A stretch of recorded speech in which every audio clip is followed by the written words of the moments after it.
everybody, welcome to my channel. This is the first episode of my podcast, and I stayed up all night trying to figure out what to call this, and I decided on something. Do you want to know what it is? I do want to know.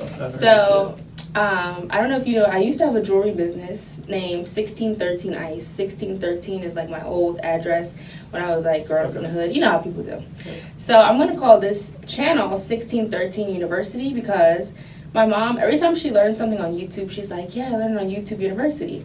So I want people to be able to come to this channel and learn anything. Like today, Todd is going to teach you guys some acting tips, tell you all about his acting and modeling journey, and I'll piggyback off some of his stuff. And each episode, hopefully you guys can take something away from it.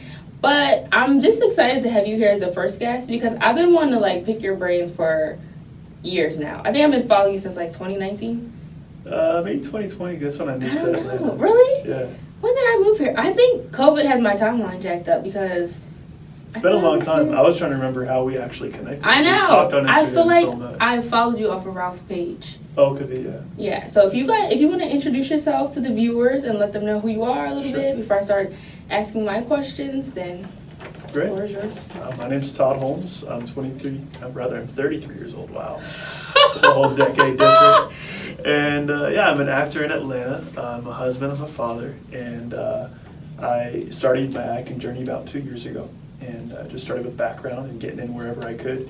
The pandemic really helped me because I was willing to work when others weren't, so I was able to get a lot of positions and a lot of roles that otherwise I might have had to fight more for and have more competition for. So I just got a fast start and started cranking out everything I could. Okay. So that's funny you say that because the pandemic kind of like put a damper on my plans, and I went back home. Mm-hmm. Like I was here, and I just left. I just got back in August, but I was here for a year, and then I was like, well, I can't do anything. Like I did maybe like 4 music videos, like some background work. I actually just saw myself the other day. Me and my mom were watching a movie on Tubi, and I was like, wait, what the You forgot you and I like I posted on Instagram, like I forgot, because when we do stuff like that, I don't think people understand it doesn't come out in like a week. It takes a long time. So that's like 2 years ago. Yeah. But anyway, so what was your first project? Like what was the very first time you really did something film-wise, like whether it was a music video, background? What was your first project? Do you remember? Yeah, it was when I moved here, and it was I had zero experience whatsoever, like not even like high school drama or anything. Really? I was in a high school drama class, but I refused to go on stage. Oh, terrible my God. Stage fright. I wouldn't do it. So I was on a music video. It was like a 3-song mashup for DaBaby for the MTV EMAs. Okay. And so I was just in the background for that. But it was one of those ones where everything went wrong for me as far as getting on camera. Oh my God. I got there and like they said you should be a cop. So they held me out of the first scene to have me be the cop. And then the second scene rolls around and they said, hey, actually we just found out the director has some people already picked out to be the cop, so we'll let you be in the scene. So I was in the jury for like, you can see me for a half a second on the edge before they pan over. It's always like that. Yeah. Oh my God. And then the third scene comes and I'm probably getting the order mixed up, but basically I ended up being like on screen for about a half a second. I'll have to watch it. Medley. Yeah. Stuff like that happens to me, and I'll watch it. I'm like, wait, where am I? But it's still a good feeling because you get to get that experience. You get to get those connections when you're on set. A lot of people are like, hey, what do you have going on? I haven't seen you in anything. And it's so annoying. It's like, bro, I'm doing background for experience. Just wait a minute. Yeah. But so that's great. I haven't worked with, I'm trying to think, who's the biggest artist? I think the biggest artist I've worked with is probably Goody Mob, like CeeLo Green's group. Yeah. That was pretty fun. But yeah, other than that, When I moved here, I didn't tell anybody I was going to act. Really? Nobody that knew me personally at all knew that I was going to act. So what made you get into it? So you said you haven't done like a lot of theater stuff. Somebody did ask me that because I had some Instagram followers ask questions, and somebody asked me, would you suggest theater as a base for like film acting? So there's your answer. He hasn't done much of that. I haven't done it. I was thinking about theater in general. I was just like, I feel like dramatic scenes or serious scenes, I do well with that. Okay. Even if I get nervous, I do well with the dramatic stuff. but it's the over-the-top, goofy comedy Yeah. stuff where you have to really put yourself out there. Yeah. That's the hardest part. In theater, you have to overact, and they would tell you this because you're projecting to an audience. They have to be able to see all your movements have to be exaggerated, your makeup's exaggerated, everything. Yep.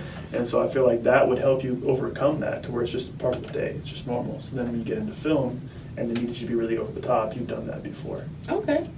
I mean, I'll answer it because I've done some theater stuff, and I feel like I wouldn't necessarily if I started out wanting to do film and I never did theater, Yeah. I don't think I would start with theater as a base because it's such a different style of acting. Like you said, everything's over the top. Like, look at like Tyler Perry stuff. I feel like all of his shows, his actors act like they are on a stage play. Like most of them probably come from like theater, and I feel like it's not necessary to start there unless you want to do both. I know you watch Power?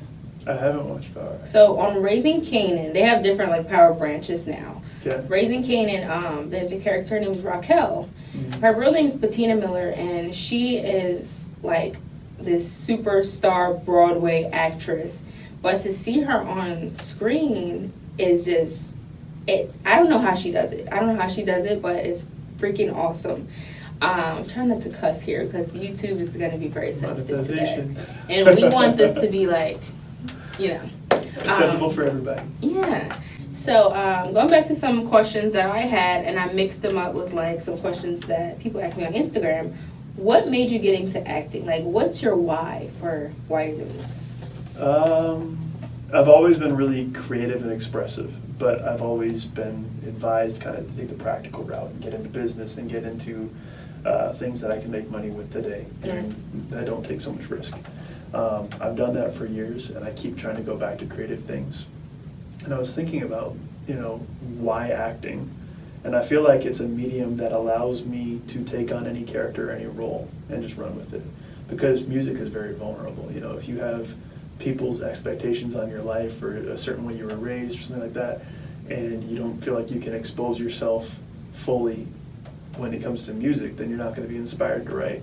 But when you take on a character, you can be whoever you want to be, and it doesn't matter what anybody else thinks or judges because it's not you're playing a character. So it makes it simpler for me. Wow. I guess I can relate to that because when I was younger, I did it because, like, I grew up in the inner city. I don't really feel like I had a childhood. It was, typical hood story, whatever. I'm not going to get into it.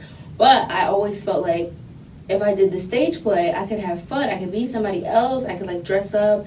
It was just like going to a costume party every single day. Yeah. And all my teachers, they could see that I needed a way to express myself. Like, I'm talkative in class. I'm loud. I'm always seeking attention. So they always let me do, like, the plays. They always let me, like, do all the creative type of stuff. And now with adulthood, it's the same way. Like, I love being able to, every single day almost, like, we're pretty much, being in Atlanta, you find something to do every day. Yeah. It's just like a costume party. Like, that's the best way I can put it. Like, you can be a high school kid one day, the next day you might be a teacher, a cop, like, if you're Todd. But it's so fun to just be able to, like, not only express yourself, but tap into, like, other people that you otherwise wouldn't get to, like, probably be or meet. So that's super fun.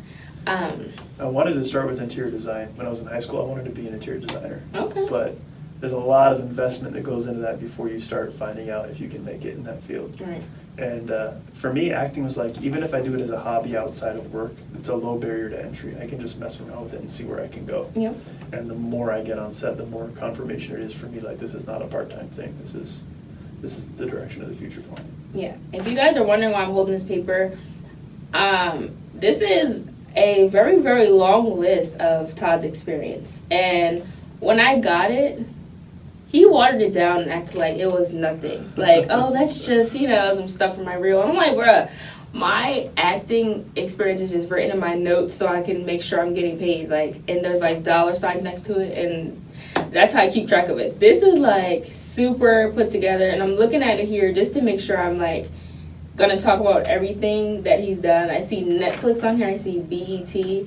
So what was your favorite thing to do? Like, thinking back to being on set, meeting people, what was the most exciting day that you've had so far acting? Man. When I said I didn't tell anybody that I was going to go into acting, it's because I had just enough confidence to do it and not enough confidence to hear anybody's comments or negative remarks. Okay. So I was like, let me just go into it. They'll find out when they find out, you know. So the first movie I was on, I was just background on Dear Evan Hansen. I'm 30 years old playing a high schooler, so that was pretty cool. A little ego boost there. I'm like, okay, I got that baby face. No, I love playing high schoolers because it's like, wow, they think I look young. Yeah. Okay. But it was cool because there was like 300 people in holding for a background.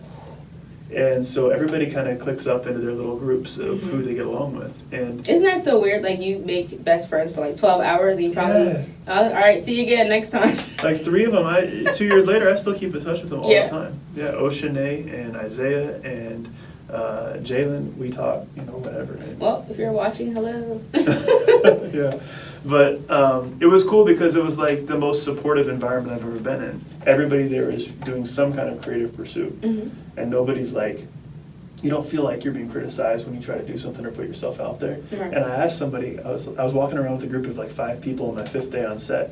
I said, is this what it's like to go like to an arts high school or something where everybody's pursuing creative interests? I'm like, yeah. I'm like, this is. My school was super sarcastic, and like that's why I didn't want to go on stage in that drama class. I was like, I'm not. They were like, look at Todd. Well, it was a small school, and you learn really quick that you got to have a sharp tongue, or you're gonna take it all day, every day. Okay. So I learned to have a sharp tongue, but I was not wanting to take it any more than I had to either. You know. Yeah. So that was great experience. But then the first time I was actually asked to like deliver a line, and it was kind of an intense scene. It was on Pooh Shiesty's Neighbors video. Okay. I'm the angry dad next You were door. like, we're leaving or something. That scene, yeah. Because it's quiet in the house. There's like 30 people, all the homies, everybody's hanging out just like watching this thing happen all day long. You know, smoking joints in the background while 5 people are actually involved in making the video. And all of a sudden it's like, all right, you're gonna come in this door, this is your line, you gotta deliver it, we gotta see it in your face. So everybody's just quiet. You're like, why don't I say it? And it's the first time I'm delivering a line. Oh my God. And afterwards, the casting director, which is my favorite casting director in Atlanta, Sydney, she was like, okay, but the acting, like, I didn't know you had that in you. And I was like, I did it, like, I nailed it. People don't realize delivering lines, you have to do that quite a few times. Yeah. And it's like, oh God, I gotta bring the same energy every single time. So do you remember how many takes you had to do? Like 6 or 7 takes on that one. Oh, that's not bad. Yeah. Okay. And in the video, you see that, like, no matter how much I put into it, the whole intention was for it to be quiet anyways and have subtitles with the music over it. All right. But I had to have the energy in my face and everything. So I just yelled at them like I was yelling at my kids or something. Yeah. So how old are your kids? 9, 7, and 5. Okay, that's good ages. Yeah. Okay. Spaced out 2 years. Their birthdays are all December and January, so it's like a expensive time of year for us. Jesus Christ. So do you guys mash up Christmas and birthdays, or do you? No, we do separate. My uncle's birthday is the day before Christmas. And luckily, I grew up Jehovah's Witness. We don't do holidays. There you go. So I kind of makes it easier. Dodge that bullet, because Jesus Christ. So you've worked with Pooh Shiesty twice, though. Well, the second time he wasn't present, but it was his song, essentially, right? Right. So what song is that? The second song was No Clues. Okay. I like that video, too. You were, this time, a police officer. Or were you, like, a lawyer, or... Okay. Yeah. I'm And the you one came that and comes got in them. at the end and gets them out of there. And laughs Okay, at the see, I'm cops. taking notes. Yeah, he, like, came and got them, like, my client hasn't done shit. Anyway. Yeah. All right, cool. So who would you say, rapper-wise, is, like, your favorite person that you've met? Like, do you get to talk to them or interact with them? Because I've been on set sometimes where you become, like, besties with these people, and I've also been on set where they don't speak to you at all. So my first rap video with somebody everybody knows was Jeezy and Rick Ross on Almighty Black Dollar. And they were both cool, they were both kind, personable. And it was in the height of COVID where they didn't want you close to important cast members of anything. But Rick Ross turned around and had a conversation with us about all the Rocky movies because the set was like a boxing set. Okay. And so he's like, what's your favorite Rocky movie? And we were just kind of chopping it up. But the most memorable one was actually Lil Keed. I did a video with Lil Keed, Light Skin Keisha, Des Dior, and then Tay Keith was also in the video. And that video never came out. I was about to say, because when I was looking, like, trying to pull because I'm going to do, like, picture-in-picture, and, like, as we're talking, you guys will get to see, like, some of Todd's work. And I was like, did they pull it down or something? So you said it never came out. I looked and looked, it's just never come out. Because that would be a great freaking collab. Yeah. Because I was like, wait, I never knew they had a song? I'm trying to look it up. Yeah. Dang. It was shot at Rick Ross's house. They shoot a lot of movies there too. Yeah. Like a lot of stuff. Well, he's paid for that house several times over just by renting the house out for productions, right? So, really great investment move on his part. But our holding was his bowling alley. So he's got a 2-lane bowling alley with like murals of him painted in like black light paint on either side. And then down around the corner is what used to be racquetball court, but he's converted to a basketball court. Oh, wow. So on one side you've got Shaq and Kobe, and on the other side you've got LeBron and Michael Jordan murals up the walls and everything. Goals. But the shoot was out in just the pasture where his horses are, so I got to pet his horses and stuff. That And it is was goals. like a golf themed shoot, so we all had to wear like slacks and look like we're golfing or whatever. And then Lil Keed and Tay Keith is driving, Lil Keith's in the passenger seat going around with a bottle of Bel Air, like doing circles around us while he raps. And in between takes, I was like, "Oh, Keed, I see you got some extra cups there." He's like, "Oh, you want some?" And he had already called me Jimmy Neutron because of my hair. Oh my God. So we were already like kind of having a good time. And so he's like, "Tate, stop." And he stopped the golf cart and came over and poured me a cup of champagne and handed it to me. I was like 1 out of 15 extras and like sipping, looking at everybody. Right, like, hey, I'm hanging out with Lil Keed. Yeah, but he was really, really nice to be around too. Oh man, God rest his soul. That's right. We're losing like a lot of people. And I love our industry because we get to like connect with people on a different level. Like people get to see them and listen to them, follow them on social media, but we get to like be around some really great people that, and everybody doesn't have these opportunities. So I love that about this career. Who would you say is like the nicest celebrity that you ever met? Like somebody that literally warmed your entire heart and you're like, that's a great person. It's kind of down between two people. Okay. And Laura Linney comes to mind from Ozark because I had a scene with her where she comes into a skyscraper building in downtown Atlanta. That's Chicago, right? And I've been in Atlanta, which has been LA, New York, and right. So she comes in, and I'm the security guard at the desk. So she walks up to me and she hands me her ID, and I check her ID and the list, and then I hand it back to her and I just point her around the corner of the elevator. And then in Ozark, they like put a plant in front of me and you can't see me at all in the whole episode. It's season 4, episode like 1 or 2, but I hate when that happens. You're like, there's my arm. yeah. She was really personable though. She was really nice. Tori Spelling was the other person. Oh wow, I've heard that name before. If I look her up, I probably can put the face together. It was interesting because I didn't know who she was, but she's wildly famous. Do you have a picture with her? Yeah. I It's on my think. Instagram. Okay, I know who you're talking about. So I didn't know who she was. 90210 was huge when I was a kid, but I was never allowed to watch it. Yeah. So I didn't know. So I'm a stand-in for Alex Collins on this episode of Bigger on BET. Okay. And so, they call second team in, and then for some reason Tori stayed there, and I didn't know it was Tori Spelling or who Tori Spelling was. So in between scenes, while they're adjusting the lighting and the cameras and everything, that's what second team's for, she and I are just talking. She's like, "Oh yeah, I live in California. My kids are in school there, so I go back and forth. And during the pandemic, I've been doing a lot of work in Georgia." And we talked for like 15 minutes. I had no idea who she was. Wow. And then later, someone's like, "Oh my God, is that Tori Spelling?" And I was like, "The blonde girl?" Like, yeah. I was like, "I don't know who's Tori Spelling." "You don't know who Tori Spelling is?" I think people gravitate towards people like us on set that have no idea what's going on because it's like less overwhelming. Yeah. People who are like, "Oh my God, oh my God, oh my God." They kind of run people off a little bit. Yeah. Like, they really, like, they'll come talk to you and they'll be nice to you as long as you're, like, chill. Like, don't be like, "Oh my God, what the heck?" Right. Going live and stuff. Oh my God. Do I have the energy to deal with the fans today, or can I just talk to normal people? Yeah, because they will. Like, I've been on set where some people, like, I could be standing next to somebody who's flipping out. I'm like, "Oh my God, they're never going to come talk." And the person will be going around. Us, yeah. I'm trying to think. I think my favorite celebrity I've ever met that was super nice, showed me a great time, was Kel Mitchell. Really? Yeah. And Good Burger is like my all-time favorite movie. Yeah. I've seen every episode of Keed and Kel. So I always had like anxiety about meeting certain people because it's like, if you're rude, my heart's gonna be broken because I love you so much based on what I've seen on TV. So they say Nicest guy ever. right? Yeah, he was great. Nicest guy That's ever. cool.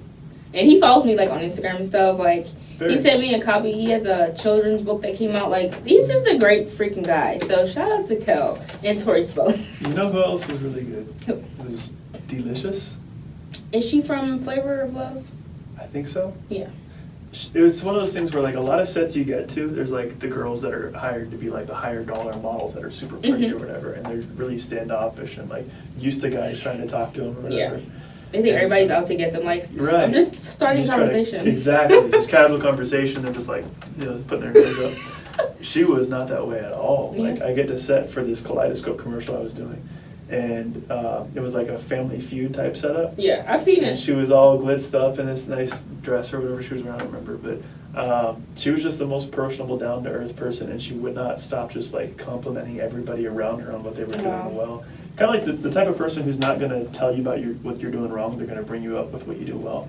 But that's important because that makes you work harder. Mm-hmm. Like if somebody's just telling me like just criticizing me, it's gonna keep making me like well, forget it, because you're not saying that I'm trying. Yeah. So I love people like that, and word of mouth is everything. So for us to sit here and say this person's nice, it's the same way if you're super a-hole, people are gonna talk about that. Yeah. So be nice.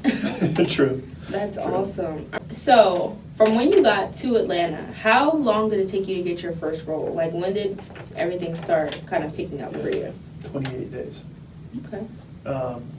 Because I got here on September 30th, and then, well, kind of back up, I went to an audition in Seattle. Okay. I had become interested in acting, but didn't want to tell anybody about it. Yeah. So I was on castingfrontier.com or .net or whatever it is. Oh, a gem.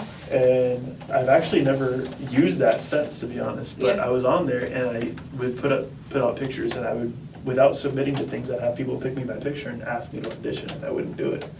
And so that happened a few times. And then I get this random email one day in 2019 about an audition. And it doesn't say anything like it's from Casting Frontier. I'm just like, that's the only place they could have possibly known I could be interested. Right. I don't know how they got my email, but I tried to check into the legitimacy of the company, couldn't find anything online, and for some reason I still went. And it was in a hotel in Bellevue, which is kind of like the Buckhead of Seattle. Okay. And so I went to it. There's like 600 people. There's a huge cattle call, right? I hate cattle calls. Yeah. I'm sorry. Like, oh my God. But I didn't know what to expect. Like, maybe this is just the industry. I don't know. So I stick around. They had you sing a little thing and then read a commercial. And then the next day they called back 50 of us. And then the next day they called back 20 of us. And then the callback of 20 people was just to pitch us on their service, which was like an $1,800 service to give us acting lessons for a month. And then bring in some casting directors, or actual agents, 2 from LA, 1 from Atlanta. And then they offered me some kind of scholarship, which is probably just the real price of the product. And I did pay for it. I paid like $600 that I had no business spending. But it worked out, because what happened is we got those acting lessons every weekend, and then 2 weeks later on December 14th, we had this showcase. And that's where I met my agent. She came from Atlanta, and then I had 2 from LA, and one was interested in me from LA, one from Atlanta, Alima Albari. And then that's December 2019, so January 2020, COVID-19 happens. I live in Linwood. Everett is where the first case in the U.S. hit, so it's a problem because it's like 15 minutes from my house. Oh, God. So by the time I moved here, we had been through the COVID thing, the shutdown, nobody's going anywhere for 10 months, 8 months, something like that. So I was ready to I think that was the timing thing for me. While people here were shutting down, I was ready to get out of the shutdown and just get to work. So we didn't do anything because we couldn't do any self-tape stuff during the pandemic. Yep. So I just moved here, and then that was 9/30/2020, and on the 9th of October, 10 days later, I emailed her. I said, surprise, I moved to Atlanta. I'm going to be an actor. Are you still interested in working with me? She emailed me right back. I was in her office 2 days later. We took some headshots. Wow. And she started submitting me to things, and that's how I got that DaBaby video on October 27th, 2020. Wow. So do you still work with her today? She's still your agent? Okay. Yeah. So since this is a class at our university, explain to the people what a cattle call is, please, because I want us to be teaching. Yeah. I hate cattle calls. Todd didn't tell you what it is. Cattle calls, and you can give me your input on this too, but I feel like it's just, let's cast a really wide net, get everybody in here we can. Mm-hmm. No specific role in mind, just come audition for whatever, with whatever you're willing to do, so they can get some idea of your confidence and your competency. Yeah. and then they may or may not ever call you back based on if they find something that's a fit for you. So you could have been great and they don't have anything for you and you never get a call. Like, you just don't know. And it's not for a specific role. You're not one of 60 people auditioning for a thing. You're one of 600 that are there just for like, just hey, whatever. We want to meet new people today. Just call everybody from far and wide.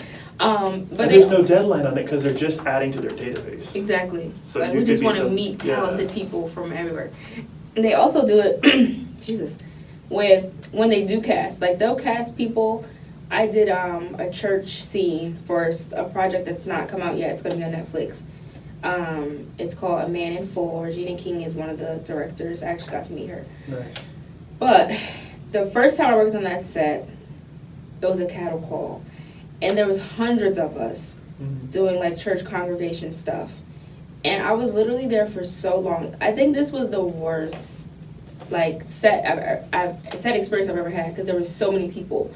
And when you have a cattle call, your lunch isn't the same. Yeah. You don't get to eat the crew food or, like, the character food. You get to eat, like, extra food. Like, you guys are background extras. Yeah. This is the Cold school lunch. or something. Oh, my God. Yeah. So I hate cattle calls. And if I see that it's, like, church or, like, audience or anything that is going to have groups of people, I kind of stay away from it. Like, I got lucky one time, and it was, like, only 8 of us. And I was like, yes, we were eating, like, steak and potatoes, and it was awesome. Nice. Yeah. So if you guys are going to venture into acting, try cattle calls. You might meet some great people. You might like it. But don't get into the habit of it. You will be burnt out. To me, each set is really dependent on the people you get to spend your time with there. Yeah. Because that Dear Evan Hansen, that was kind of a cattle call, 300 background. Yeah. You know, there's the And food where can we trucks. see that movie? I got it out of Redbox because I didn't see where I don't know that it was streaming anywhere. Okay. It's a Universal Pictures movie, so Nice. if they have a streaming platform, it might be on there. Or you can, like, when you Google stuff, it'll say, like, watch options. So. Yeah, it was a big Broadway play that they ended up making a movie out of, and Ben Platt is the main character. I don't know if you saw, like, Pitch Perfect. So he's the guy in I've the seen guy's both of house. them. Okay. It's a super goofy movie, but Isn't there 3 now? I don't know. I've only seen 2. Okay. But if I'm in, like, a crappy mood, I have, like, the DVDs, and I'll just watch something goofy like that, or Good Yeah. Burger, like I told you. But I love those movies for, like, when I'm down.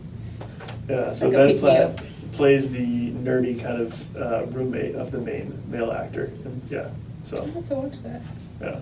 It was a decent movie. It was a good time. I mean, the musical stuff was really good. He's got an incredible voice. Yeah. Yeah. Wow.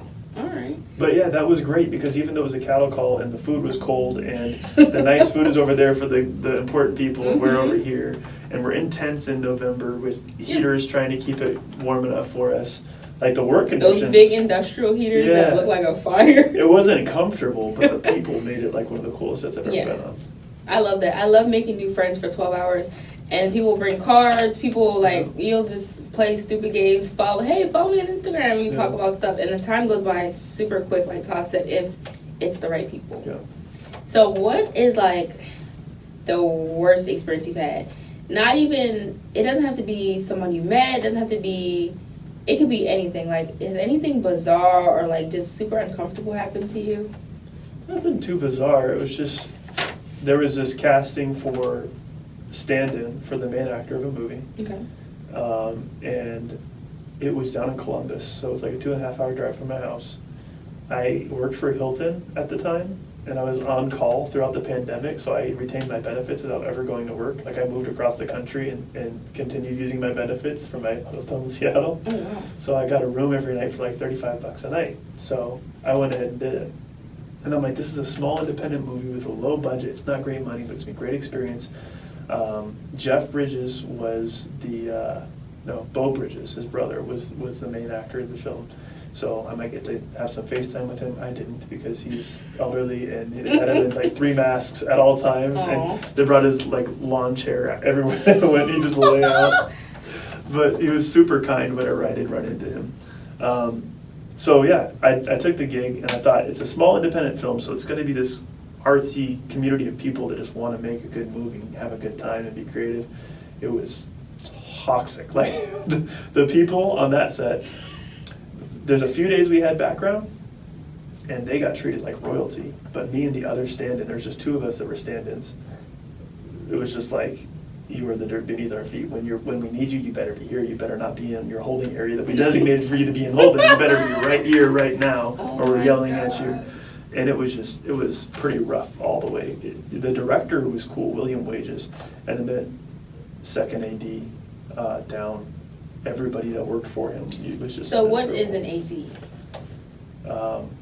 This is where you're going to expose me, because I don't get too familiar with the whole crew side of things. I'm just like, tell me what to do and who to be around. Oh my God. And I'm going to go do my part. So assistant director, Mhm. and then, darn, we said something else. Because every time we say something, also a stand-in. So the difference between a stand-in and an extra, can you kind of explain that? I haven't done any stand-in work. Of course I know what it is, but I want us to be like teaching the viewers or whatever, since they always ask us about like acting and stuff. So a stand-in is just somebody that's going to basically be the same height and complexion as one of the main actors. Mm-hmm. And so an actor will get done with a scene, they'll say, cut, all right, let's set up for the next scene. They'll go into holding and take a break while I walk out there as their stand-in and just stand where they're supposed to stand for that scene, so they can get all the camera angles and lighting right. So it just needs to be somebody with a similar complexion and build. Yep. That way, I guess, the main actor won't kind of get burnt out and they're just doing all this stuff when they can be like resting and eating grapes, whatever they do in their trailer. Right, because I imagine in my head, like, they're probably back there, like, getting a massage and listening to music and shit. And we're out here, like, ooh. They're back there just checking their IG and taking a break from people like the rest of us. With their feet up like peasants. But it's okay, because one day we're going to have our trailer, we're going to have stand-ins in the whole 9 yards. So I'm looking here. Oh my gosh, like I see Marvel on here, you played an alien, I see a lot of cop work, security guard. What's your favorite type of role to play? Because you said you get cast a lot for cops. Do you feel like they kind of typecast you, or do you submit to those like on purpose because you know you've got like the right look, or how does that kind of work? The cop thing is a blessing and a curse, and actually when I was on Bigger, standing in for Alex Collins, I asked him about it. I said, when it comes to being pigeonholed in one direction, is there a way as an actor to prevent that? I mean, I'm sure you get turned down roles hoping for something better, but then you're also hoping that something better comes along, and if it doesn't, you'd be wishing you took it. He said, I get pigeonholed into military and police all the time, and I love it because I always have work. Yep. And the more I do it, the more people see me as that, and whenever they think of needing that role filled, they think of They'll me. be like, oh, what's that guy's name? Toddy Holmes. Let's call him out. Yeah. So it's been a blessing because I've been around so many people on so many sets just because of that. I went to a set recently where I was supposed to be just a guy in a car getting pulled over, and I got to set and they said, no, you're the cop. You're going to pull the guy over. You're going to be the cop. And I put on the uniform and said, I don't look like a cop, do I? Like, oh yeah, you do, so. It's not a bad thing. It's probably like the hair, the smile, like, I don't know. You got it's a great look. Yeah. But like you said, you always have work. That's awesome. Yeah, I mean, pretty much anytime they're casting for a cop, I'm in a very black city. I'm in Atlanta. And They're like, this is what a cop looks like. Even when I see cop stuff, I'm like, let me send it to you. Yeah, so it's been a benefit to me because I feel like any set I go to, there's far less, 6'2", blue-eyed white guys on set. Yeah. So there's going to be roles that I just have less competition for in that regard. Good. Yeah. So I kind of feel the same way. Like some girls, a lot of girls here want to do like the video vixen stuff. They want to be in like bikinis and do it. So me, I'm strictly like acting now. Like I've done music videos, but I'm not into like the raunchy stuff. So I've done ones where I've had to wear like a nice dress or I had to wear streetwear. But I feel like they'll have more competition than me because plenty of girls come to Atlanta trying to do that. Like I'm to the here. point that it's like you are showing almost everything for $150 today. And people don't realize there's way more supply than demand. People ask me about like the pay and stuff. I feel like acting is so much more rewarding, especially like the networking aspect versus you doing a music video. Like to do what? Post it on Instagram, say you're in a video. And I'm not knocking anybody, but it's not that great of pay.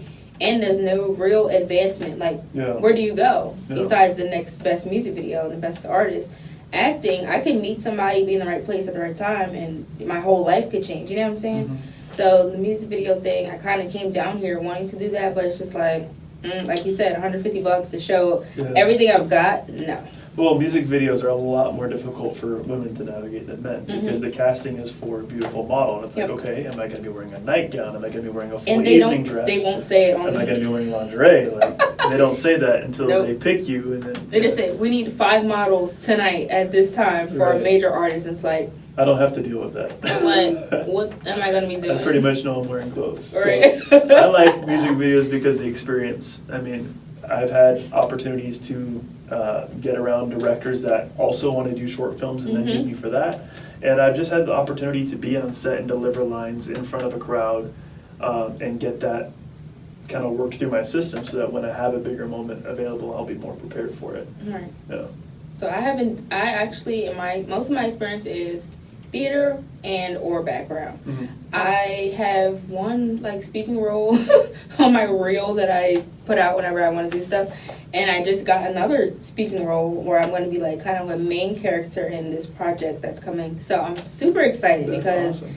I want to build my reel, my footage, like I have, everything mapped out, but I think building a reel is the hardest part when you're trying to look for a representation. So when you got your agent, was it strictly based off of like the meeting you had, or did you already have footage and stuff? It's just off the meeting. Like I had literally done the play at my church as a Roman card with one line years ago. God, because somebody asked me to, not because I wanted to, right? And so it was strictly based on, it was kind of a perfect storm because she had been an acting coach for 12 years. Okay. And she was transitioning into owning her own agency, and she was specializing in getting you work and getting you that experience and then getting you placed with an agency with more reach and other agencies in other cities. Wow. So it was just the perfect situation for me. Wow. And she also, I get all these Instagram castings where, like right now, she's out of the country, and so I can just get castings myself, and she's not stingy about like, you're supposed to go through me because we're just trying to get you some experience and get a reel put together, which I did just have made. And to your point about music videos, there's not much from music videos that can go in a reel. Yeah, even they if want you you're to acting. speak and do stuff, and yeah. But you have luckily some of the music videos you've spoken. I've seen you do what's his name, Maddie B Raps. So I've seen 2 of those, and you got to like actually speak. Yeah. So that's pretty good. And then there's another one where I'm on a playground and like with the kids. Yeah. Maddie actually directed that video. Oh yeah, because I was like, where is he? Like last night, I'm like pulling footage. I'm like trying to get my notes together. Like, let me learn more about you and stuff. And I was like, where's the guy that's rapping? Yeah. So is he? I've never seen him before. He has a ton of views and subscribers. Is he like on TikTok, or is he on Instagram, or is he a YouTuber? 10 years ago, he was this little blonde-haired, blue-eyed, like 9-year-old kid rapping on YouTube. And he blew up off of that. And ever since then, his family built kind of a whole video production company around that. Wow. He sat down with Simon Cowell and had negotiations in that regard. But I've met him. Oh yeah? I'll tell you the story. Go ahead, keep going. Well, it was just one of those things where they just didn't want mainstream culture to shape their child's future. They wanted to have more control over that. Wow. And so they have their own video production company. To this day, they put out videos all the time, mainly kids content. And now Matt directs. And he's doing more singing now and still rapping, and just kind of has the freedom to do whatever he wants to do creatively. Cool. Yeah, he gave me like a Justin Bieber like vibe a little bit. That's pretty cool. I want to do really dramatic, like intense scenes, and so I want to do that, but it's not something I've landed yet. So when you say dramatic and intense, are we talking like a husband whose wife gets sick and dies, and you're like, oh, or are we talking like a villain, like a Cillian Murphy playing the Scarecrow, or like Heath Ledger as the Joker, or as like a serial killer or something creepy. Wow. Like I can see James you as McAvoy a serial killer. I don't know if that's a compliment, but because you have like it's the smile. It's nice. It's a nice smile, but I know it can be devious if you wanted it to be. Because it's almost too nice. So that would be great. It's like I'm a genuine person, and I feel like that comes across easily. And also, I know how to do that if I need to put that on. And so, in a role, I could be that guy that comes to the office every day and smiles like Ted Bundy or something, and just is a good guy that everybody loves. Or have you ever seen The Stepfather? No, I haven't. So it's like a super charming guy. He's like meeting ladies wherever, supermarket, whatever. But he's like killing them and doing like killing Ryan the Reynolds kids in and Voices. shit. Voices, I haven't seen that. Oh yeah, I know who he is, but I haven't seen right. it. I don't think I've seen He that. goes home and he talks to like his dog and his cat. And, Yeah. I don't want to ruin the movie. It's one of the more surprisingly disturbing movies I've seen. I don't know. I'll let you be the judge of that. So me, and one of the roles I want to do is probably like, I don't know what role in this genre I would do, but I want to be in a thriller. Not horror, not scary, but thriller. I think That's people what I'm confuse going the for. genres. Yeah. So I want to be in a thriller too, but I want to do a Blumhouse movie. Do you know Blumhouse? Mm-mm. They produced that movie Ma. They've done what's the movie Orphan, I believe. Okay. They do like a lot of the scary movies, Yeah. but not gore. It's kind of just like creepy, just suspense thriller. I want to Yeah. be in something like that. I feel like, and maybe because I'm not a big horror fan, I don't have enough exposure to change my answer here, but I feel like Yeah. a lot of times it's all about scaring you and it's not about an in-depth story. Yeah. Whereas thrillers, it's all about the story. And Yeah. if you can surprise me with a twist that I couldn't see coming, that's Yeah, like, my oh favorite my type of movie. God. Yeah. Because my biggest thing is, I tell my mom all the time, I don't think many black people thrive in like thriller, horror, those genres. Yeah. So for me, I would love to like be that girl in a movie, and they're like, wow, what the fuck? And she didn't die, because we always slip and fall and die. Well, like Get Out was one of the first that I remember Oh, where yeah. a black actor was the protagonist Mhm. and made it out the end of the movie. Because it's just not our genre. I don't know what it is, and it's Yeah. not a bad thing. It's just we don't thrive in that type of. So Get Out was good. Have you seen his latest movie? What was it called? It was Keke Palmer and then the same guy, Daniel.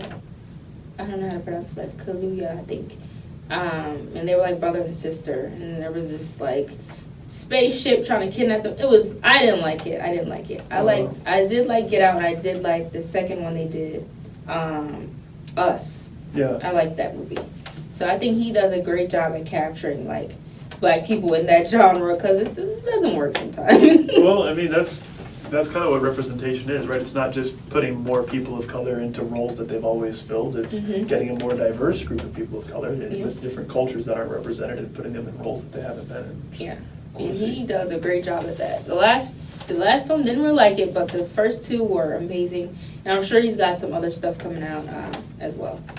So, what is getting away from your experience? Yeah. What is your favorite movie ever, and why? That is such a loaded question. Or TV show? It could be anything. Yeah. Well, TV show's a bit easier. I think that The Last Kingdom on Netflix is the most, like, it's the thing that drew me in and just kept me wanting to just watch more than anything I've ever seen. Okay. And it's a story about when the Vikings first came over to England and that whole conflict. And so that was really, really good. And then Vikings had already been out, but I used Vikings as filler between seasons of The Last Kingdom coming out. It's not as good as The Last Kingdom, but The Last Kingdom was excellent. Okay. I like that a lot. But as a kid for years, I said, after watching The Patriot, I was like, Mel Gibson is the best actor in the world, because I just thought The Patriot was the coolest thing Mel I'd ever Gibson's seen. great. You know what? The more I watch him as he gets older, it's like he really does change himself from role to role. He's not the same guy and everything like a lot of older actors. Yeah, A lot of my favorite and that's action what it actors. takes. Yeah, because some people don't have range and they don't have versatility, Yeah. but they're great actors. Like Denzel, I told my mom, Yeah. I don't know how great of an actor you can be if you're kind of like. I think all his roles are kind of like the same range. Like we've seen him have the same range of emotion. I mean, you can cry, you can Yeah. yell, but you would never see Denzel like in a comedy. Right, that's true. Like, are you really a great actor, or? But I would say just- Fences was very different than like Training Day. See, I didn't see Fences. Is Fences that the is one? all drama. What's It's her not- name? What's the wife's name in that movie?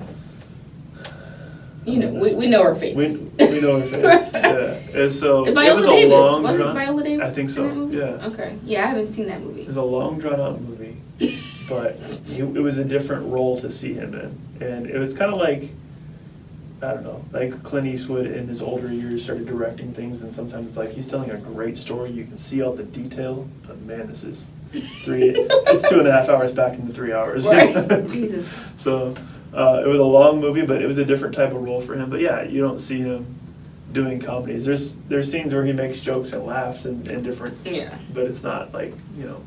I appreciate that about Chris Rock or anything. Yeah.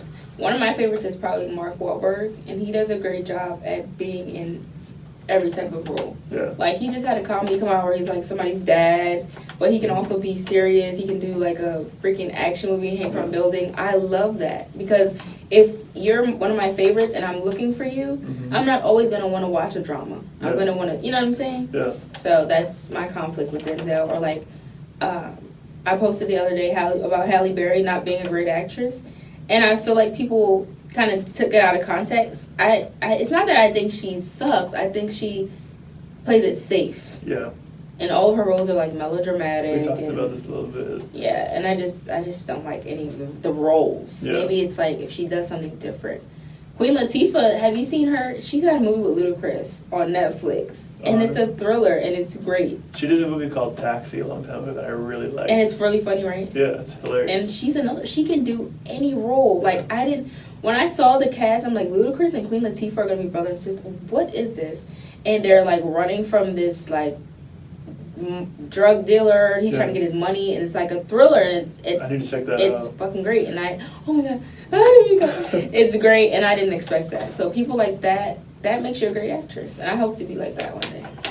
Yeah, Jake Gyllenhaal is one that comes up for me that's like, he can pretty much do anything. And he can be that funny guy. He can be the super sarcastic, like, alpha type of personality. He can be whatever you need him to be. End of Watch was one of the best. Police officers? Yeah, him Okay. and Michael Pena. Okay, yep. Were it was excellent. But then my favorite movie by him is Nightcrawler. Oh, where he had the camera or something? Yeah, and he's following like ambulances because he wants to build his own news network. Okay, yep. His delivery of the lines was so different than any other movie I've seen. And he's just like this, a little bit crazy, a little bit psycho, but like very articulate, like long form, intricate, complex sentences delivered at the drop of a hat quickly, like talking fast. And I don't know, I watched that movie like 3 or 4 times, and before going to a job interview, I'd like watch a monologue of his from that, the confidence that he has and everything. It was slick. Yeah, Nightcrawler, that's good. It's an older movie, but I think it might be on Netflix, if you guys want to check that out. I'm trying to think, I don't know. Like I said, Good Burger is my favorite movie, not complex, super silly. Because I wish I was around during that era where they had Good Burger, where they had all that, and I could be like on all that and be one of the cast members. That is just a great time in history. Like now, I feel like everything's so like watered down. Like the kids and the preteens don't have what we had, and I'm telling my age right now with these shows and stuff. So. I told my age, so you might as well tell yours. I'm 20-something. That's about it. She's like, I ain't 30 like him. No, not yet. Yeah, I like that type of stuff, but I also can appreciate more serious movies. I'm trying to think of one I really like. I'm sure you've never seen this movie because a lot of people haven't. It's called Blue Hill Avenue, and what's this guy's name? Alan Payne. Do you know Alan Payne? He's. You'll look him up. You'll probably know his face. He's done like House of Pain and stuff like that. Okay. He's in it, and him and his friends are like these big drug dealers, and it tells like their story from high school up until like their rise and their fall.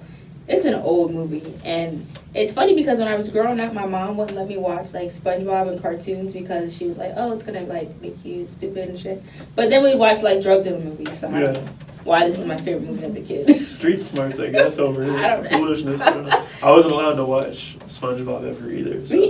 What is parents' beef with SpongeBob? Like it's is super like, stupid. But my kids will try to watch something, and I'm like, this is just so dumb. It's just there's no redeeming qualities. All of it is just dumb. Yeah. Like, and I don't want to hear my kids repeating it after they turned off either. Like, let's watch something that's a little bit brighter. That's what my mom would say. Like, if you can't learn from it, I really don't want you, like, looking at it. And it's like, all right, let's watch New Jack City then. Great, Mom.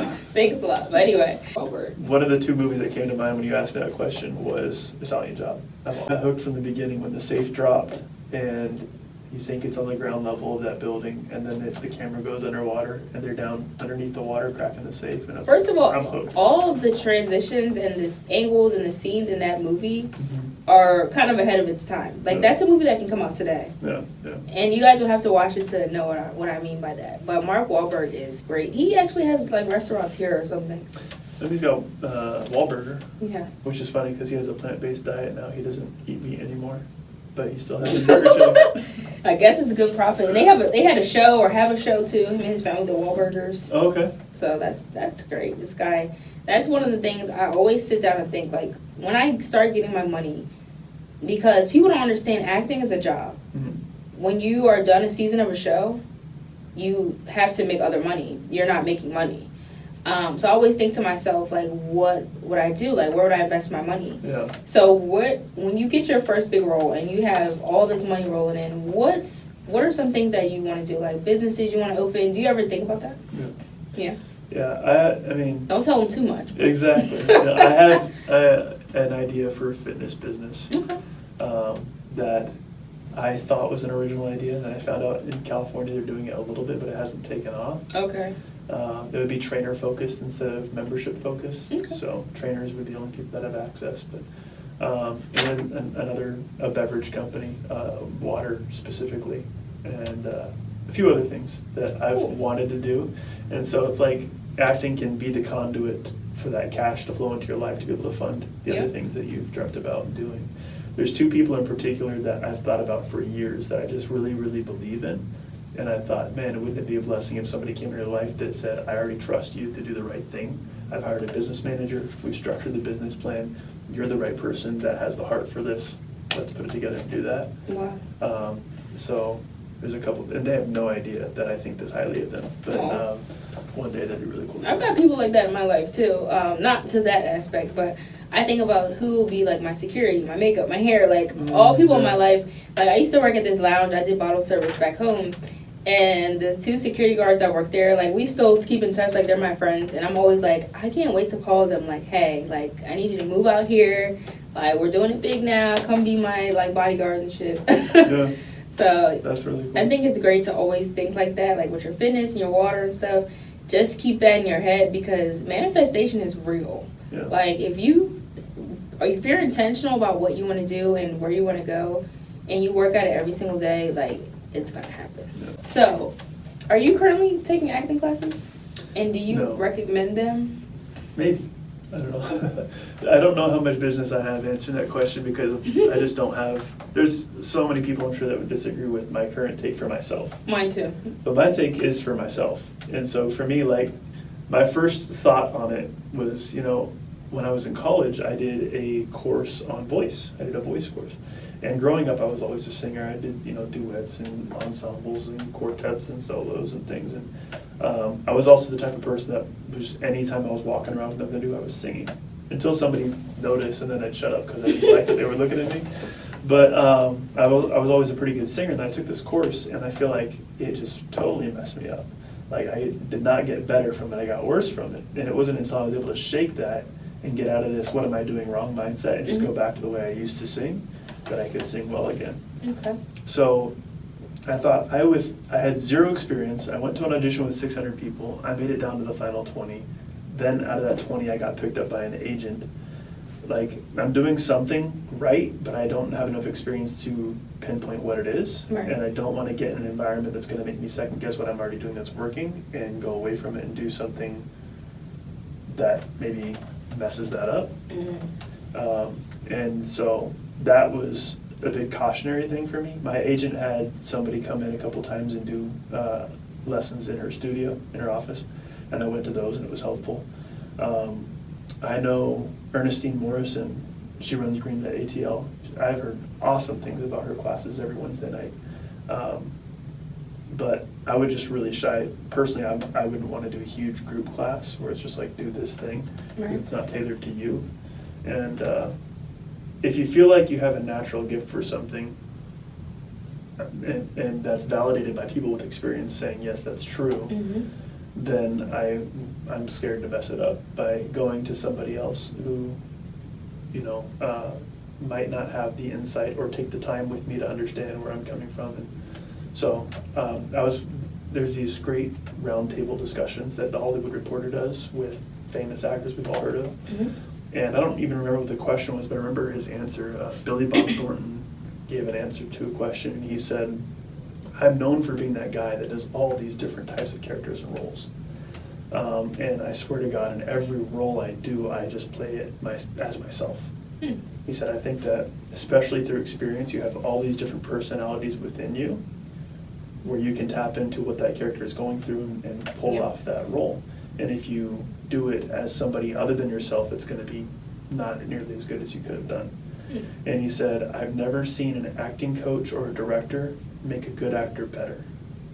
And I've never seen him make, he said, I've never seen him make a good actor better, but I have seen him make him worse. And I've never seen him make a bad actor good. And he said, now, there's people here that probably disagree with me. This is my personal take for me. Right. But that was like just validation to me that I'm like, okay, I'm not going to go pursue spending hundreds of thousands. And it's so expensive. On lessons. Well, I want to be careful about how I say this, but you have to look at, does the person you're taking advice from have the life you want? Right. Because some people will do classes and it's like, dude, you acted once in like 1970. Right. Why are you doing classes? Yeah, they tried for 20 years and it didn't work out, but they love acting, so they're giving lessons based on all the lessons they received that didn't get them to where they wanted to go. And it's like, I also look at their roster, like who's going to your school or your classes, and then doing something, and what are they doing? Yeah. So I want to actually take, Nick Conti.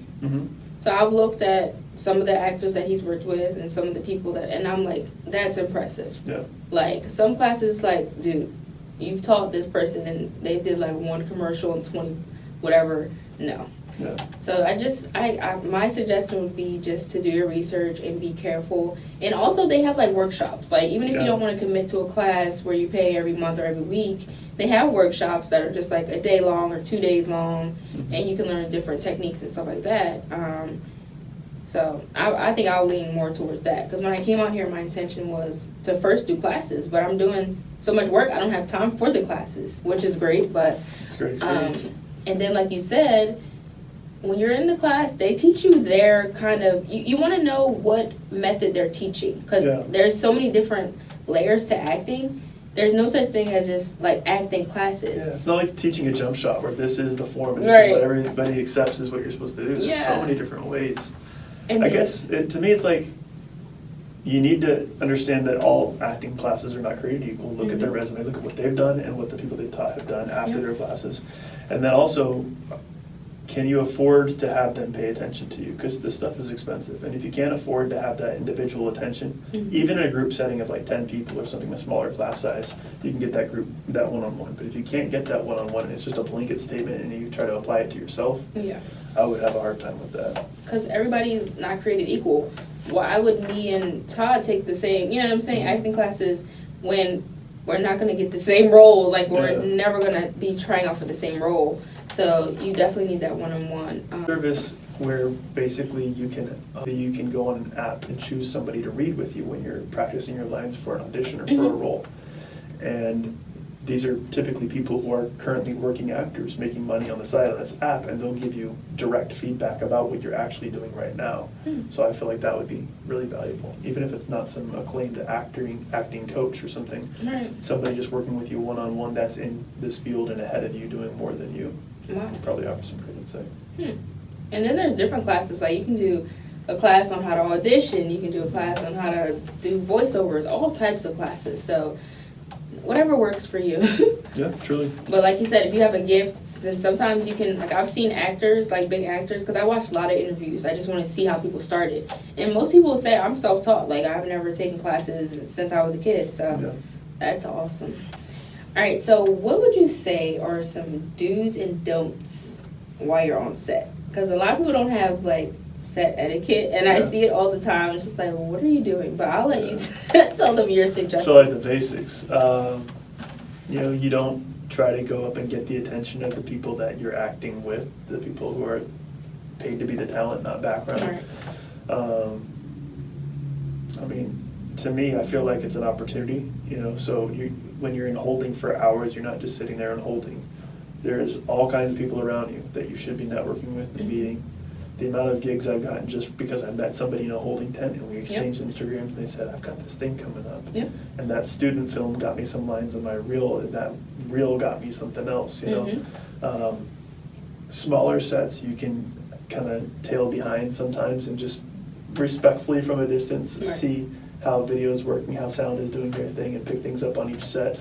And eventually sometimes you might have somebody offer to show you something I don't ever ask because they got a job to do and they're busy, you know. Don't offer your input on the shot. This is something that has been thought through thoroughly. Right.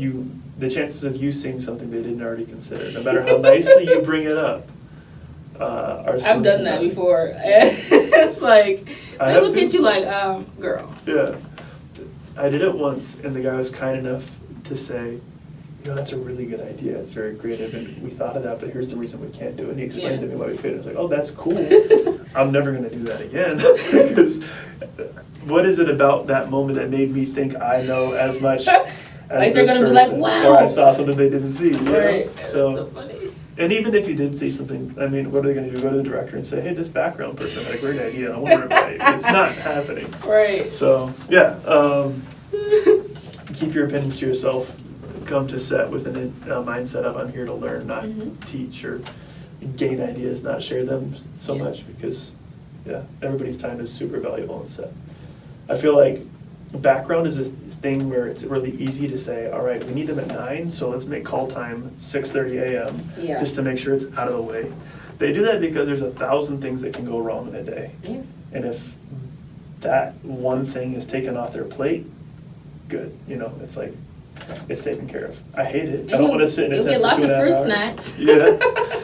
Oh, do's and don'ts on set. Pack food that you can bring with you that you'll actually enjoy and eat that aligns with the body you want to have when you get that role and you're on camera. Ooh. Because I got here, I was 224 pounds. Okay.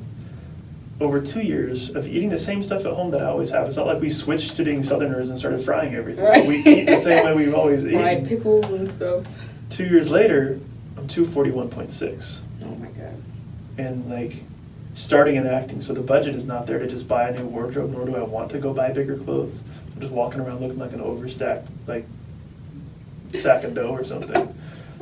So I ended up getting things right, and I'm back down to the weight that I got here at 2 years ago, and it's a leaner 224 than it was when I got here, because I'm actually working on eating properly and stuff. So I want to get down to, like, my agent manages models as well, so I want to get down to a lean enough range, whatever that's going to be, more body fat percentage than weight, but a lean enough range to actually get some modeling gigs and fill in with that too, more than I have so far. So cool.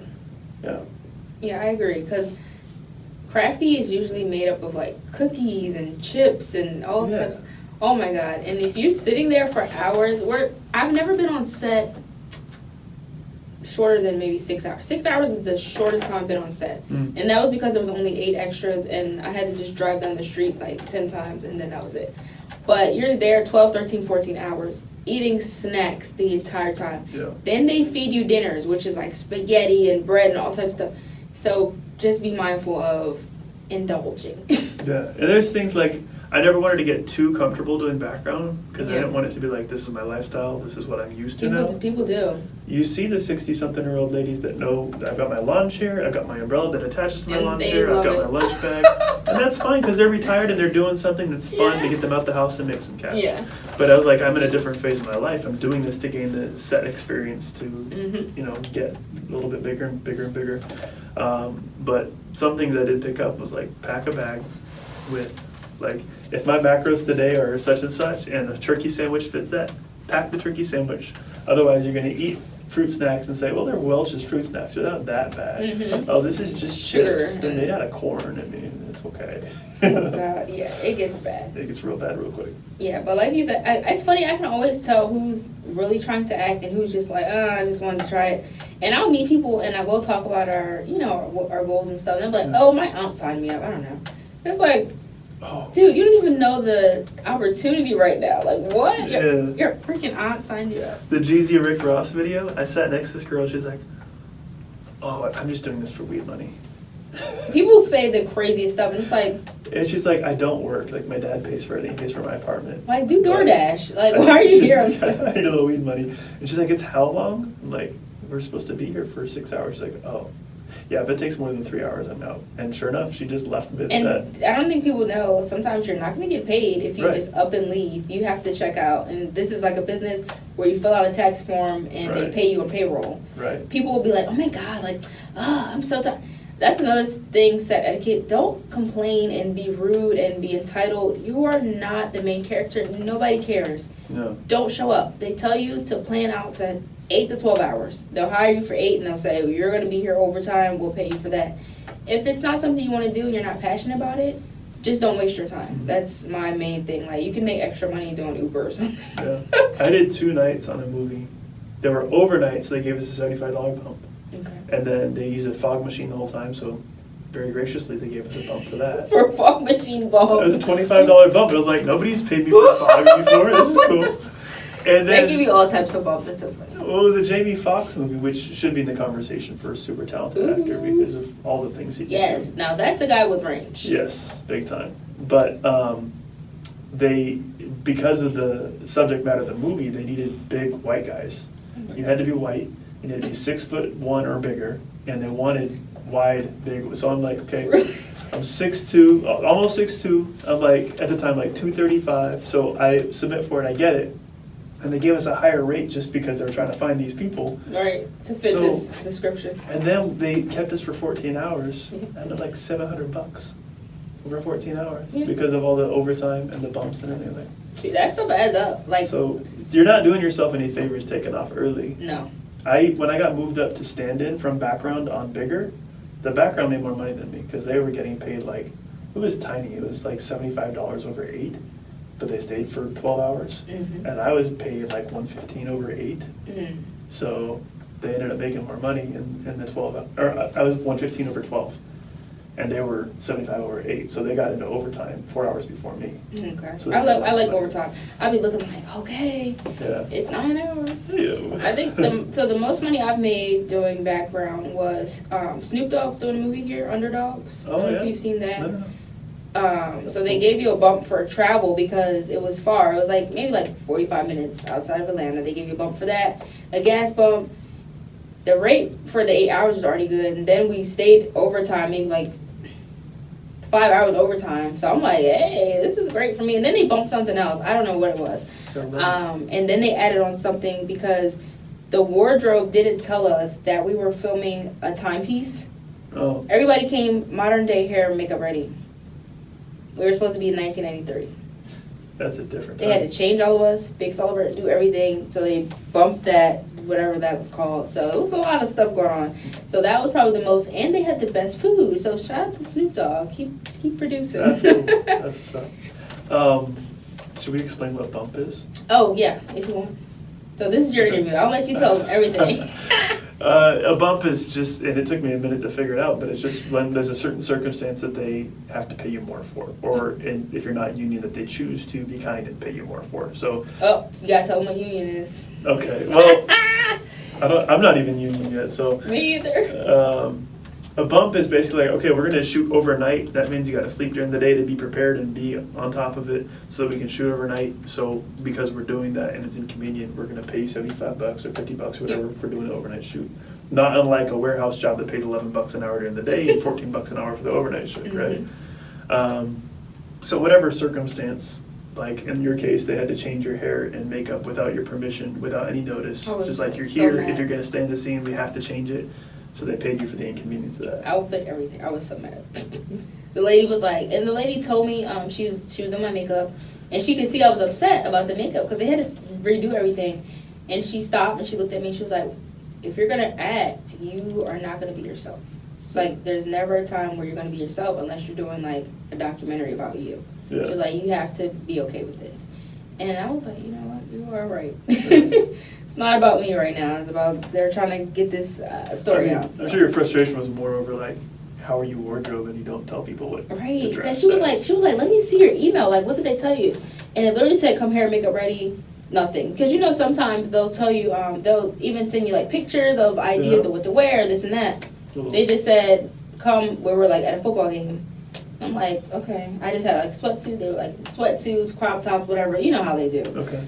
They didn't say what year, nothing. I'm like, oh my God. So they did my eyebrows like super skinny and everything. It was just stupid. Like, I had like my edges, how I have them gelled and stuff. Just like, let's just put it all back. I was like, to put me in this stupid baggy outfit. I'm like, oh my God. So that was interesting. But you weren't playing you. Yep, and that's what she said. And I was like, you know what? You are absolutely right. That's cool. So, are there any roles now and in the future that you absolutely will not accept? We're not here to bash anyone, but are there any roles, whether it's like somebody who has to say the N-word, a homosexual role, any roles that you're like, hell no? Never considered this. It's just been a case-by-case thing. Yeah. There's a great story about that Jamie Foxx tells on YouTube about Leonardo DiCaprio. I'm like, man, I'm having a hard time. I just don't want to say it. Oh, yeah. And Samuel L. Jackson was like, it's just a Thursday. You don't care about us. We're not people. We're your property. Yeah. You know? And he came in the next day and wouldn't talk to anybody and just went to work. So I think when you're an actor, you have to be willing to, you don't have to, depending on the range you want. I want to be able to do almost everything. Okay. And so you have to be able to be willing to act as a person. And good stories require bad people sometimes. Okay. So that's why I mentioned the psychos, the murderers, that kind of stuff. Willing to do it. Pause. Yeah. Would you have taken the Jeffrey Dahmer role? I haven't watched the Netflix documentary, so I don't know what they had him do. I haven't watched it. I just know the story about Jeffrey Dahmer. Playing the character, I would do. Okay. Depending on like how in depth they go into. Yeah. I wouldn't take any role where I had to actually do any kind of homosexual act. I wouldn't do that. Like insinuation, but not like. I probably wouldn't even do like a Magic Mike or something like that. What's that, when they were stripping? Yeah. Okay. But I've never seen the movie either, so I can't Yeah. know exactly what they did. So I think my line would probably be like homosexuality. I don't know. Again, you're not playing yourself, but also if it's too far to line with like what I kind of believe, and I have gay friends, I have friends that do all type of shit. I don't care. But for me, I feel like you kind of might get typecast in a way. Well, it's also not my role to play. Like, yeah. If they wanted to cast me as a black guy, I wouldn't do it, right? Because that's not what I am. Yeah. So acting out the acts that a character would do versus taking on an entirely new identity.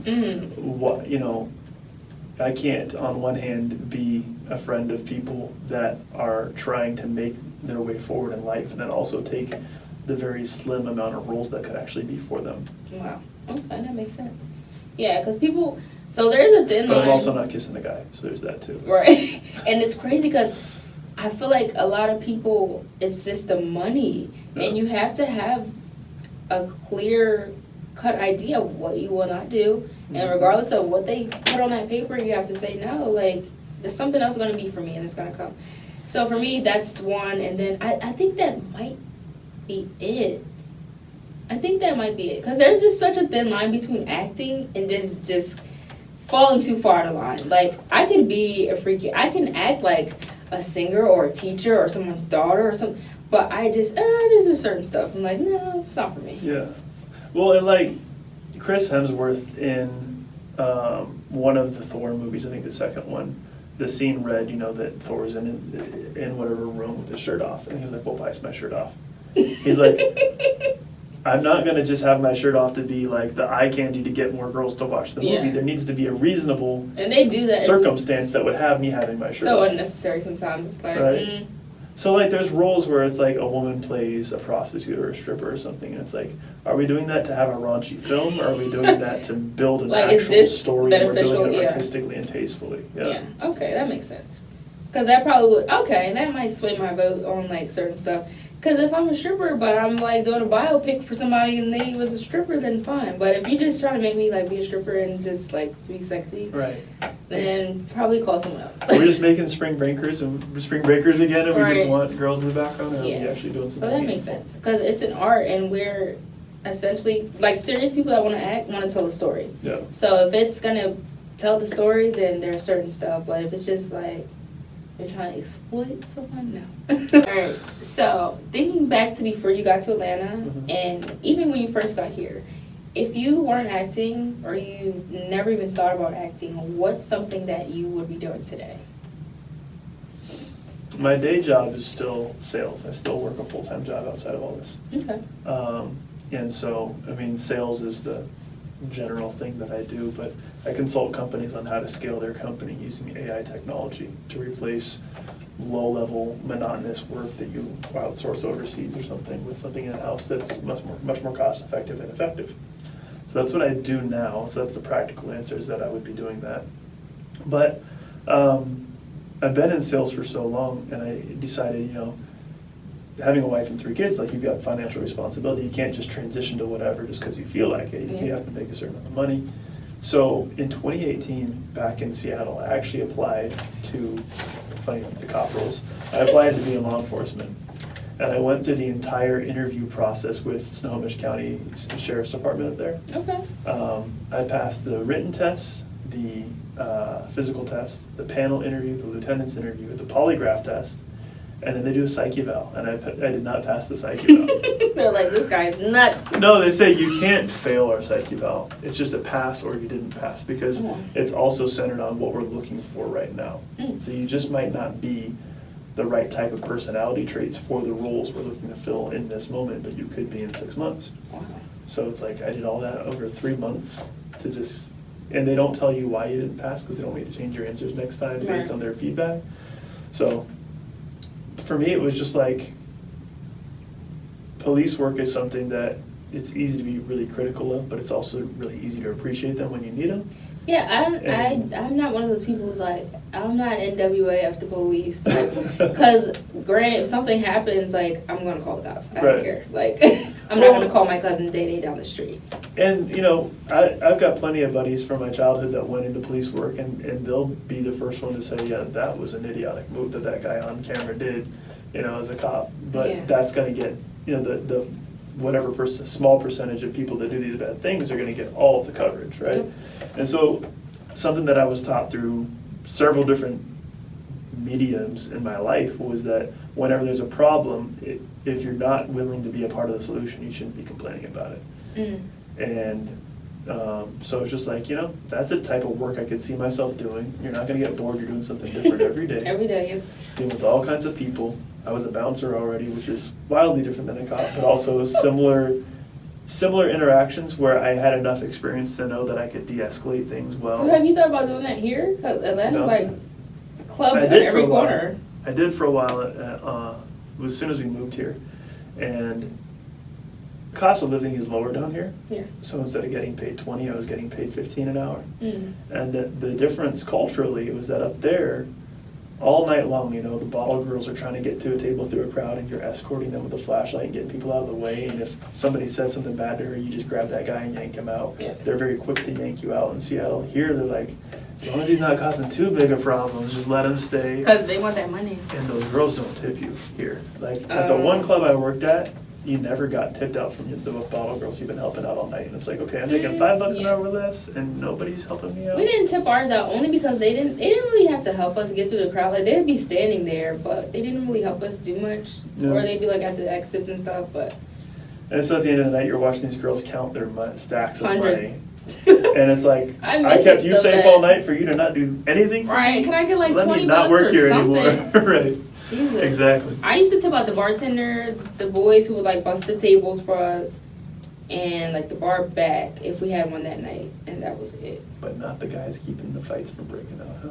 Because we didn't really see them. Like, Then they were And doing they their got- job. yeah, they got paid so much. Yeah. It never really crossed my mind, but I miss it so much, and I would do it here, but like you said, it's kind of it's different. It's different.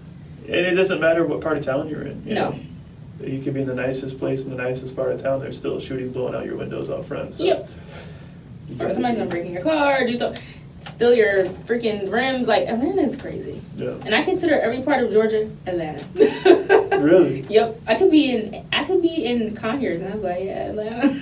I was watching an interview between Killer Mike and Coleon Noir, which is like an NRA spokesperson. They were talking about gun rights in Atlanta, and That's another difference. Well, Killer Mike said, in the South, he said, in Atlanta is a very black city. Mm-hmm. And 15 minutes outside of Atlanta is Georgia, and it is a very different place than Atlanta. And so he said, you grow up with these ideas about how it's going to be. So I go to a gun show, and it's nothing but like white boys from the country, and I think it's going to be this clash. And as soon as you show an interest in what they show interest in, they'll be the first one to help you out and show you everything and teach you everything. But I had that in my mind coming out here. It's like Atlanta is very different from like a half an hour outside of Atlanta sometimes. Yeah. I love it though, and it's different. So I'm from up north, and everybody thinks like I'm so rude, I talk fast, I'm like this, and that's just how we are. Yeah. And everybody down here is so sweet, and they're, well, like you can kind of relate because you're not from here, and a lot of people I meet are not from here. But everybody here is so sweet, they talk slow, they have all this hospitality, and I'm like, I don't know. And I'm like, people from out there are so rude. Like I grew up like 30 minutes outside of Philly, so I'm just different from everybody here. Yeah. So do you feel like you like relate to a lot of people here, or is there always like personality differences? Like, because I have a hard time and an easy time making friends. I feel like people like me more than I like them sometimes. I find it really easy down here compared to Seattle. Really? Seattle, they call it the Seattle freeze. It's like everybody's the new kid at school all at once and nobody's talking to each other. You go to work, you make friends with somebody, you spend 8 hours, and you like genuinely have a good time, not just like, oh, I have to put up with them. Yeah. But they're not going to hang out with you after work. You might do a happy hour for an hour and then go home, and that's it. Like, so to close out, because we are like going on and on, is there any casting? I'm going to let you do maybe 2 if you want to drop some gems. Is there any casting sites that you recommend for people if they want to find some work? Or Instagram pages, Facebook, whatever. Just 2, because we're not going to give everything away. You guys kind of do have to do some work. We're ATL's Talent. Okay. So at ATLSTALENT. Okay. But my favorite one and the coolest casting director I work with is the SK Agency, which is Sydney. I think I follow her. I haven't submitted or worked with her, but I think I follow her, and I follow ATL's Talent. Okay. And they don't always do like acting or modeling. You can go to like events and stuff if you guys want to go to like and figure out how we get to all these like nice fun parties or hang out with all these celebrities. They cast for like events. They want nice, pretty, beautiful people to come out and have a good time. So they'll look for actors and models who they know have, certain experience being around people, whatever, and they'll come and they know how to act. So follow those 2 pages. Knowing how to act, like, I went to Nellie's birthday party.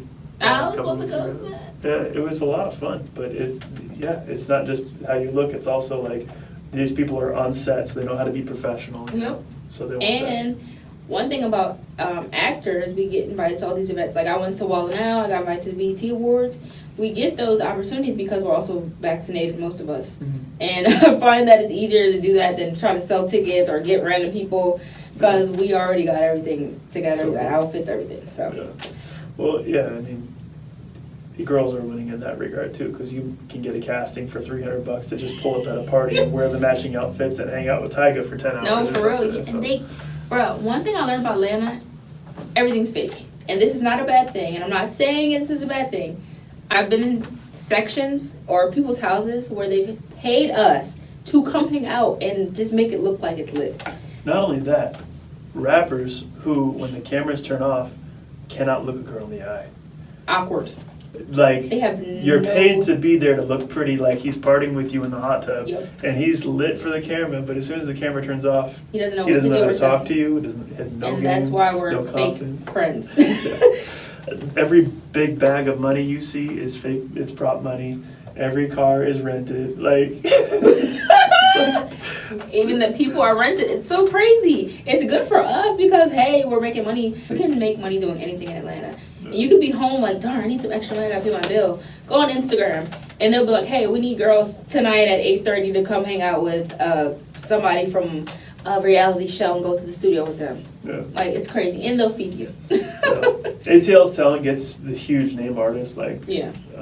Quavo, Young Miami, like, Mm-hmm. I don't know, he got me all kinds of stuff. The Baby one was his casting. Mm-hmm. Sydney, she is like, she's just so sweet and so kind and nice to work with, and she usually pays like at wrap or Oh, I love within being 7 wrapped and days. paid at the same time. Like when you're leaving and they're getting your cash app and sending it to you within an hour, that's nice, or handing you cash. I love that. But even, like, if she says she's gonna pay you in 3 days, she will. Or if she says she's gonna pay you in 7 days, she will. Some casting directors, it's like, well, I said 30 days, but I don't count weekends, so that's 45 days. Right. But that's past 2, but the studio hasn't paid me, and I can't pay you till the label pays me, Yep. and it's like... And and Yeah. honestly, Yeah. it's good and bad because sometimes I'll check the mail and I won't expect it. And I'm like, oh shit, like some extra money, I could use this. Mhm. But I would prefer to be paid like right then there, or Cash App or Zelle me, Yeah. do something. Well, my That's awesome. spreadsheet, like, I don't ever get surprise Yeah, money, I looked because up the I'm like, numbers where's as that well. check at? No, for real, I do the same thing, and that's why I'll write, once I do a gig, I'll write the name, Yeah. write who I did it with, and then I'll put, if they haven't paid me, it's blank. If they paid me, it's a $sign. So I'll be looking out like, all right, when did I do this? What date? All right, it's been 3 weeks. Let me check the mail. But it's great being here, and it's super fast paced versus being home. You know, there's always, you get to a point where you really want to go to something, but you don't want to go tonight at all, you know? And But the beauty about it is we get to turn down stuff that most people don't even get invited to. Right. Like, I didn't go to the BT Awards because I'm like, oh, I don't feel like finding an outfit.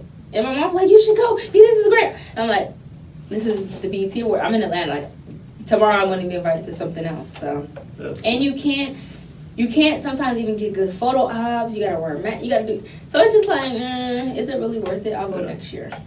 sometimes you don't know till you get there too. Like, you think it's going to be great, and you Yeah. get there and it's like, it's not the opportunity I thought it was. That's how I felt about Wildin' Out.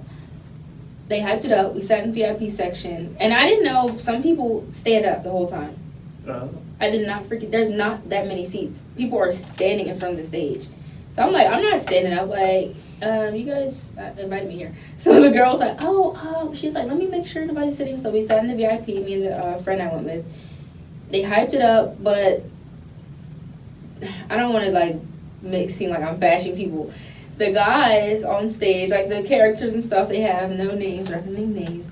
They came over and were like talking to like certain women or like the Wild Out girls, or like kind of like they were like doing their phones and Doing stuff. their I'm booty like, girl. wow, like you guys can't even speak. Like, you're right here. Hello, like, what's up? The only guy that came over and really talked to us was Emmanuel Hudson. Nice. And he came and like talked to like some of the people and cracked jokes and stuff like that. He was nice. And then they sit you through 2 episodes. Okay. So you got to be hyped for like 4 hours straight. Yeah. I wonder if the standing room thing is just like they want that environment. Like, yeah, I feel like Wild 'N Out's almost like derivative of a rap battle type scene, you know, where it's like everybody's standing But around. when I hyping watched you it on up. TV, I always thought people were always sitting. Like, even That Kaleidoscope commercial I did, there's a crowd and you can see their heads on camera, but they were all standing on an X. So sometimes I wonder if it's like the camera angle to get the stage just right, but also have it look like a full audience. Yeah. They have to have because this it wasn't higher- that many people. The way they had it, it looks great on TV, but once you get on sets and stuff, you're like, oh, this is how they do it. Yeah.